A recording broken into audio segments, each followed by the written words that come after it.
7h37 sur la première, Emmanuel Macron sera donc à Lausanne dès cet après-midi. Le président français viendra personnellement au siège du Comité international olympique pour défendre la candidature de Paris aux Jeux olympiques 2024. Un président en marche pour une visite au pas de course.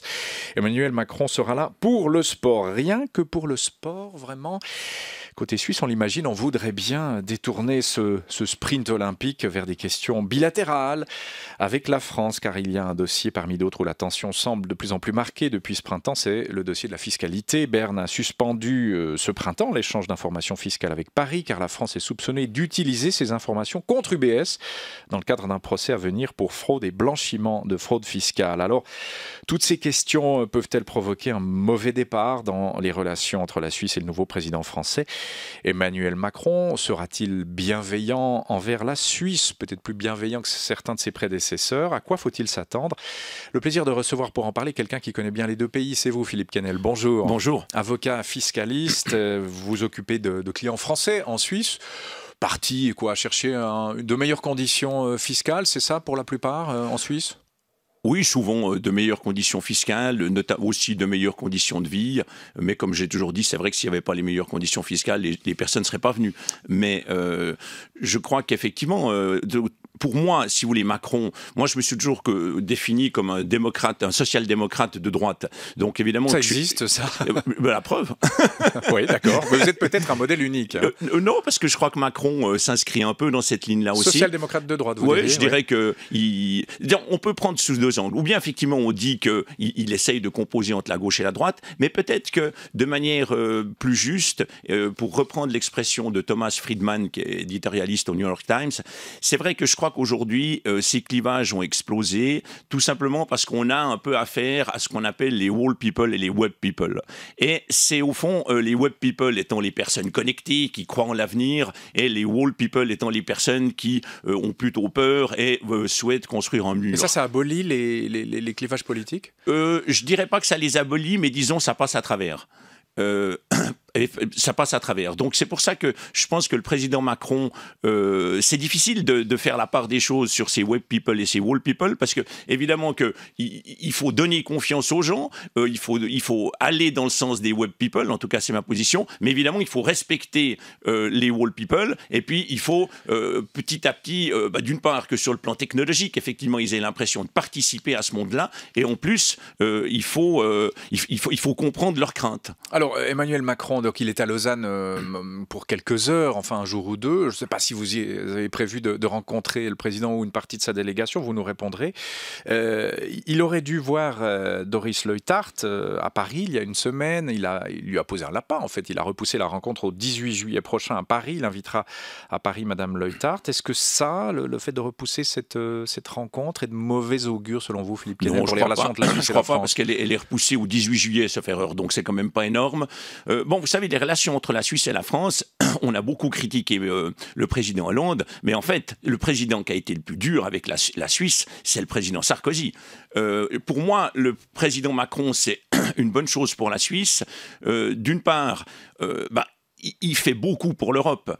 Et au fond, il faut bien comprendre que pour des gens comme moi qui sont pour les relations bilatérales entre la Suisse et l'Union européenne, ce qui est important pour nous, c'est d'avoir une Europe qui fonctionne et une Europe qui fonctionne bien. Parce que comment vous voulez convaincre le peuple suisse qu'il faut sauver les bilatérales si d'un autre côté, on vous dit que l'Europe, de toute façon, elle est en train de se casser la figure. Et de toute façon, pour l'Europe, moi j'ai toujours dit l'Europe est la plus belle chose qui a été créée au XXe siècle sur le plan politique. Donc je suis un très grand pro-européen, même si je pense que la position de la Suisse, en tout cas aujourd'hui, c'est pas d'adhérer et il faut pas mélanger les discours.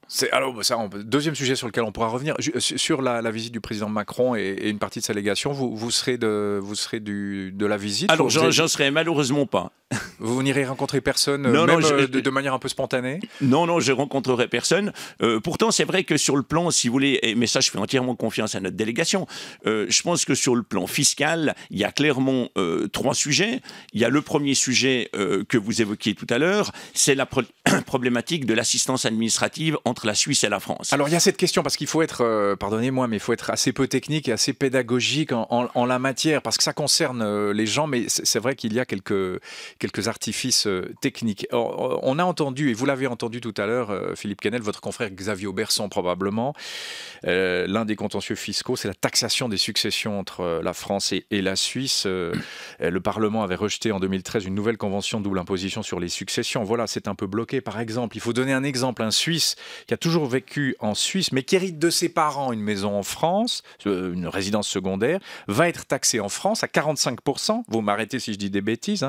Si la masse successorale s'élève à 1,8 million d'euros et plus, et il sera taxé également par la Suisse. Donc là, c'est vraiment la double peine. Il est entre cet homme-là, est entre le marteau et l'enclume.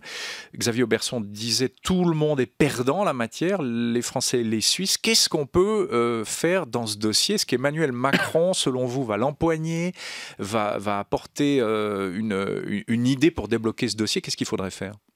Si vous voulez, on a une convention, il faut bien comprendre ça, on a deux systèmes totalement différents, la Suisse et la France, notamment parce que la France, elle impose au domicile de l'héritier dès le moment où l'héritier a vécu plus de 6 ans au courant des 10 dernières années. Alors que nous, on impose uniquement au domicile du défunt. Alors, durant des années, on a eu une convention de double imposition entre la Suisse et la France, qui a été résilié par la France avec effet au 31 décembre 2014. Tout ça est suspendu, 2014. On est dans une zone un peu en suspension actuellement. Non, on n'est pas suspendu, on n'a plus de convention aujourd'hui. On n'a plus de convention et il faut savoir que la Suisse en a 9, donc si vous voulez, on peut très bien vivre sans convention. Mais ça concerne beaucoup de monde. Je parlais de l'exemple de ce Suisse qui hérite d'une maison en France, c'est très dommageable. Alors évidemment que ça concerne beaucoup de monde. Évidemment que moi, et d'ailleurs j'ai été le premier à me battre pour qu'on n'accepte pas cette convention qui était une convention à la française qu'on voulait imposer à la Suisse. Et ça, c'est très bien que le Parlement l'ait refusé, mais si vous voulez, c'est juste aujourd'hui, on est dans cette situation-là. Avant, on avait une convention qui prime le droit national, qui disait on impose uniquement en Suisse. Et voilà. Donc, si on pouvait revenir à ce stade-là, ça serait merveilleux. Mais il faut pas rêver. Prémices. Mais non, on va pas y revenir parce que la France, c'est contraire à son système, etc. Elle va jamais re-signer avec la Suisse l'ancienne convention. Moi, personnellement, je dirais la chose suivante. C'est, d'un côté, c'est totalement injuste que si vous avez un industriel vaudois ou genevois, dont la fille a la bonne ou la mauvaise idée, en l'occurrence, de tomber amoureux d'un Français, elle va aller vivre en France, elle va avoir des enfants en France, être domiciliée en France, l'industriel meurt et tout est taxé à 45% en France. Double peine. Ouais. Ouais, peine, c'est déjà à 45%, c'est déjà suffisant pour que ça, c'est déjà une grosse peine. Mais elle pourra déduire ce qu'elle payera en Suisse. Bon. Mais ça, si vous voulez, c'est ça le vrai problème. Donc ça va rester combien de temps ce modèle? Selon vous, le gouvernement Macron ne va rien changer? Alors, si vous voulez, je trouve que ça c'est injuste parce que cette fortune, elle n'a rien à voir avec la France. D'un autre côté, je peux comprendre la France qui dit, si vous avez des personnes qui ont vécu toute leur vie en France, qui viennent s'installer en Suisse, eh ben, c'est un peu injuste s'ils meurent 2 ans après, puis il n'y a plus rien pour la France. Donc pour moi, la ligne qu'on pourrait essayer de trouver avec la France, c'est de dire, on revient à un système similaire à celui de l'ancienne convention, mais on met une cautèle. On dit que les personnes qui ont vécu, par exemple, 15 ans en France, qui ont quitté la France et qui sont domiciliées en Suisse, eh ben, pendant 6 ou 7 ans, ils continuent, s'ils décèdent, à être imposés en France en matière de succession. Et je trouve que ça respecterait à la fois le problème de notre vaudoise qui tombe amoureuse d'un Français, et ça respecterait aussi peut-être le droit à une partie de la succession de la part des Français. On sait ce que les Français penseraient de cette solution? On sait si ça se discute un peu déjà en coulisses? Et à mon avis, moi je l'avais proposé à l'époque en 2013 déjà, mais j'ai jamais vu ça sur la table des négociations. Oui, vous en avez déjà peut-être parlé à vos confrères français? Non, j'en ai jamais parlé à mes confrères français, mais vous savez, le président change, mais l'administration reste. Et malheureusement, si vous voulez, je suis pas du tout sûr que la France ait envie de commencer à signer des autres conventions que celles qu'elle voulait imposer à la Suisse. Cette absence de convention sur les successions depuis 2 ans et demi, hein, Oui, depuis le 1er janvier 2015. Oui, c'est ça, un peu plus de 2 ans et demi. Est-ce qu'on sait vraiment quel effet concret elle a eu? On imagine que beaucoup de gens préparent leur succession pour éviter le coup de massue de ces 45% de taxation par le fixe français, voilà, ou font des donations, ou essayent de mettre cet argent ailleurs. Est-ce qu'on peut mesurer l'effet que ça a eu? Mais au fond, ça a été une énorme erreur de la résilier de la France. Parce que qu'est-ce qui se passait avant à l'époque? Vous aviez des Français... Vous avez dit que vous pouviez comprendre la France aussi, hein? Oui, mais c'était une erreur de la résilier sans la remplacer par ce que je propose. Parce que qu'est-ce qui se passe? Avant, vous aviez des Français qui venaient s'installer en Suisse, et puis ensuite, les gens décédaient en Suisse et il y avait les enfants hérités en France. Aujourd'hui, qu'est-ce qu'on voit? On voit que non seulement, évidemment, les gens qui sont ici ne retournent pas pour ne pas être taxés à 45%, mais c'est les enfants qui partent. Et moi, si vous voulez, dans les gens que j'installe hors de Suisse, c'est beaucoup d'enfants de personnes fortunées qui sont en Suisse et qui ne veulent pas payer les 45%. Donc il y a donc sur cette table, sur cette antenne depuis quelques minutes, la proposition Quesnel que vous allez peut-être soumettre à la Suisse. Vous allez en parler avec quelques politiques ici? Alors moi j'en ai déjà parlé si vous voulez ici, mais c'est vrai que le sujet est revenu sur la table au Conseil national. Moi personnellement j'étais contre réouvrir des négociations avec la France parce que avant de savoir si oui ou non la France est ouverte à une solution comme ça. Parce que le pire c'est que ceux qui demandent qu'on revoie la Convention, le jour où le modèle revient, la Convention revient au Parlement, c'est les mêmes qui disent non. Parce qu'à mon avis, sous toute réserve, je crains que s'il y a un modèle qui revient, il sera quasiment comme celui de 2013. Alors, l'autre contentieux qui est un tout petit peu plus récent, l'autre à 2 ans et demi, on l'a dit, Philippe Quesnel, c'est la France qui ne respecte pas un point de la convention fiscale entre les deux pays. Pour simplifier, là aussi, il faut être pédagogique et essayer d'éviter d'être trop technique. Le fisc français communiquerait avec la justice des données de clients d'UBS. Ça, c'est peut-être un peu plus grave encore, alors que la convention double imposition précise que c'est interdit de jouer les vases communicants. Les Français disent que c'est dans leur loi que de transmettre ces données. Les Suisses ne sont pas contents du tout. Berne a tapé du poing sur la table. Et qu'est-ce qu'on peut faire là? Est-ce qu'on peut se faire entendre encore? Oui, alors, moi je trouve que Berne, évidemment, a bien fait de mettre les points sur les i. Peut-être que c'est plus compliqué qu'on croit pour la France. Pourquoi? Le problème, c'est le suivant. Vous avez dans l'accord entre la Suisse et la France ce qu'on appelle le principe de spécialité. Ça signifie que si vous avez l'assistance administrative qui est accordée à la France, aux autorités fiscales françaises, les autorités fiscales françaises peuvent utiliser ces données que pour la raison pour laquelle ils ont demandé l'assistance administrative, en l'occurrence, imposer la personne concernée. Or, dans le droit français, il y a une obligation qui est faite aux fonctionnaire qui reçoit ces données, de les transmettre au juge pénal. Et c'est justement ça qui est interdit. Donc c'est vrai que le fonctionnaire, il est un peu pris entre le marteau et l'enclume, mais autant on peut constater aujourd'hui que quand même l'assistance entre la Suisse et la France, elle fonctionne très largement. L'administration fédérale des contributions et surtout le tribunal fédéral sont très larges. Alors je trouve que c'est bien que la Suisse dise « Ok, nous on joue le jeu, on sait que la période a changé, qu'on est dans une nouvelle ère, que c'est comme ça, mais alors il faut au moins respecter les conditions légales. » Mais ça sera peut-être plus compliqué qu'on croit du côté français. Qui tient le couteau par le manche dans cette affaire? C'est vraiment la Suisse ou la France? Parce qu'on sait que François Hollande avait beaucoup politisé ce dossier. Il avait fait de l'affaire UBS et de la fraude fiscale un dossier politique. Il voulait récupérer pas mal d'argent, François Hollande. Pourquoi M. Macron dépolitiserait ce dossier, en quelque sorte? Comment vous voyez l'avenir de ce dossier? Bon, je suis pas sûr, si vous voulez, qu'il soit vraiment dépolitisé, mais ceci dit, il faut quand même bien voir que les temps ont changé. On est bien d'accord que là, on parle du passé, mais je vous rappelle quand même qu'à partir du 1er janvier 2018, sur la base des données bancaires 2017, la Suisse, elle passe à l'échange automatique d'informations. Donc, si vous voulez, la Suisse, aujourd'hui, en matière d'assistance administrative, si on la compare au 13 mars 2009, c'est le jour et la nuit. Le 13 mars 2009, jour où on a passé à l'assistance administrative. Donc, en moins de 10 ans, tout a complètement changé. Et ça, je pense quand même que le président Macron, il doit le comprendre. C'est un homme qui veut pas être tourné vers le passé, mais vers le futur. Alors, il faut se tourner vers le futur pour tout. Il y aura un procès UBS en France, selon vous? Il y aura un procès UBS. Ah, c'est clair, ça ne fait moi, aucun doute. Pour moi, en tout cas, sauf s'il y a un accord, mais je vous rappelle qu'il y a un accord, on a parlé d'un accord, et l'UBS a dit non, mais ce qu'on nous demandait était beaucoup trop cher. Mais évidemment que s'il n'y a pas d'accord, il y aura un procès UBS et qui risque d'être politisé par... Vous savez, il y a toutes des personnes qui ont cru, notamment en France, pendant des années, qu'au fond, le miracle suisse, c'était le miracle du secret bancaire. C'est-à-dire que sans le secret bancaire, on allait faire faillite. Et tout d'un coup, ces mêmes personnes sont sidérées de voir que, au fond, le secret bancaire représentait une partie importante du secteur bancaire, il ne faut pas le nier, mais qu'on était un pays qui avait beaucoup d'autres qualités. Et tout d'un coup, ils se disent, mais tiens, cette Suisse qu'on croyait être une Suisse qui vivait uniquement sur le dos des étrangers qui ne déclaraient pas leurs impôts, eh bien, au fond, elle fonctionne très bien sans ça. Parce qu'aujourd'hui, il faut être clair, il n'y a plus de secret bancaire en Suisse. Et il aura lieu quand ce procès? Vous avez des informations? Je n'ai pas d'informations. On avait parlé de décembre de l'année passée.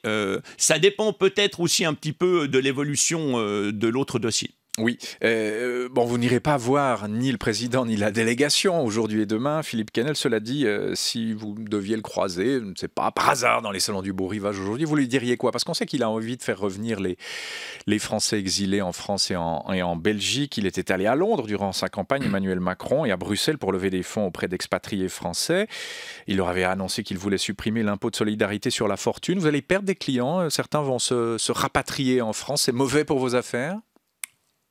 Moi, si vous voulez, je vois qu'il y a un certain nombre de personnes qui continuent. J'ai toujours, moi, le même nombre de personnes qui viennent. Donc, le mouvement est assez constant. Peut-être un effet d'inertie dans une année ou 2 ans. Mais je ne pense pas qu'il y a des gens qui retourneront. Mais au fond, la donnée, elle est assez claire. Et ça, je pense que Macron l'a compris.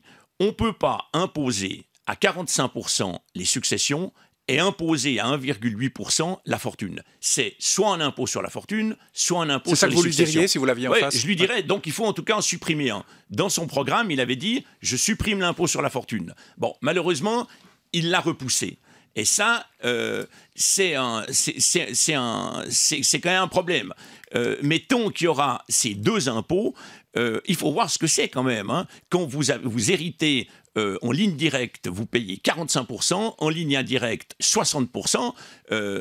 Alors les gens, en théorie, ils trouvent bien, mais quand c'est eux qui doivent payer, dans certains pays, ils trouvent bien, mais quand c'est vous qui devez payer, c'est horriblement cher, en sachant qu'on a déjà payé 1,8% d'impôt sur la fortune. Vous n'avez pas peur de perdre des clients? C'était la question que je posais. Non, vous savez, moi j'accompagne mes clients, alors il y en a qui vont ailleurs, il y en a qui reviennent, il y en a qui repartent, mais moi je ne vois pas une tendance à retourner, mais pour une raison simple, c'est l'impôt sur les successions. Alors, on va commenter quelques sujets issus de la presse. Olivier Schorder est avec nous, qui a lu la presse romande, et avec peut-être un mariage générationnel. On quitte le sujet de la fiscalité entre la Suisse et la France, mais on y reviendra peut-être par un biais, et notamment par la visite de M. Macron dans le troisième sujet. Un mariage générationnel ou intergénérationnel, Olivier, ou en tout cas une main tendue. Oui, l'AVS, nous dit Le Temps, est prête à soutenir les start-up, parole de Manuel Leutold, qui gère ces fonds, mais pour autant que la réforme de la prévoyance vieillesse 2020 soit acceptée. Dans ce cas, la fortune du fonds devrait augmenter et cela pourrait inciter à investir dans le nouveau fonds de soutien aux startups lancé par Johan Schneiderman, une mesure parmi d'autres récentes qui fait dire ce matin à la GFI que la Suisse se réveille. Enfin, ajoute son rédacteur en chef Fatih Derder, mais il faut faire plus, transformer l'essai en quelque sorte. Voilà, on quitte les questions fiscales, mais ça je suis sûr que ça vous intéresse beaucoup. Philippe Quesnel, un fonds pour les startups financé par l'AVS. Alors, moi, clairement, je suis pour cette réforme de l'AVS. Il y a un compromis qui a été trouvé, très helvétique, et je trouve qu'on doit défendre ce compromis. Maintenant, investir dans les startups, oui, c'est très très bien. C'est une excellente idée. Je pense qu'effectivement, notamment, la Suisse, l'arc lémanique vit beaucoup des startups. Hein. L'image quand même moderne du canton de Vaud, si vous la comparez à il y a 20 ans, elle est quand même due beaucoup à l'EPFL. Maintenant, moi, je mets quand même juste une cautèle. C'est que l'argent qu'on met dans l'AVS, il ne faut pas le perdre. On sait bien que les startups, disons, ne sont pas les placements les plus sûrs. C'est votre côté social-démocrate, là. C'est mon côté social-démocrate. non, mais il faut trouver un équilibre entre les deux.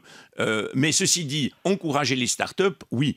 Mais alors attention de ne pas perdre l'argent de l'AVS.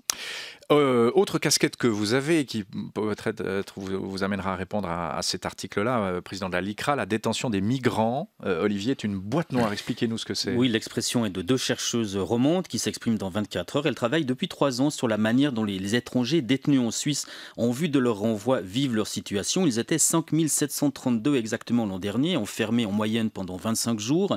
Alors comment vivent-ils cette période ? Eh bien, le plus souvent avec un sentiment d'injustice, celui d'être traités comme des criminels, avec des angoisses qui nuisent à leur santé. Les chercheuses de l'université de Neuchâtel qui s'interrogent notamment sur le prix humain et financier à payer pour assurer la crédibilité d'un État qui doit faire respecter les règles. Alors, casquette LICRA, Philippe Quesnel, comment vous réagissez à ça ? Oui, casquette LICRA et casquette d'avocat. Quand on est avocat, on va défendre le plus faible. Donc évidemment que instinctivement, on va se dire, faut défendre ces gens. Maintenant, c'est plus facile à dire qu'à faire, parce que vous avez aussi des gens qui sont responsables de la gestion du dossier de l'immigration. Et c'est vrai qu'ils sont aussi pris entre le marteau et l'enclume. Parce que si vous voulez, d'un côté, on va leur dire, mais bon, écoutez, on nous parle qu'il y a des règles, etc., etc. Puis au fond, les gens les respectent pas. Puis d'un autre côté, effectivement, il y a le droit des individus. Mais sur ce point, moi, au risque de passer pour faire un peu vieux jeu, je l'admets, mais je suis surpris que maintenant on parle que de migrants. Moi, je considère que les gens, pour que, notamment, ils votent comme on vote souvent en Suisse, et ils doivent comprendre. Or, en Suisse, au fond, la notion de migrant, ça veut rien dire du tout. Si vous voulez, on a les requérants d'asile, on a les personnes qui viennent ici pour travailler, etc.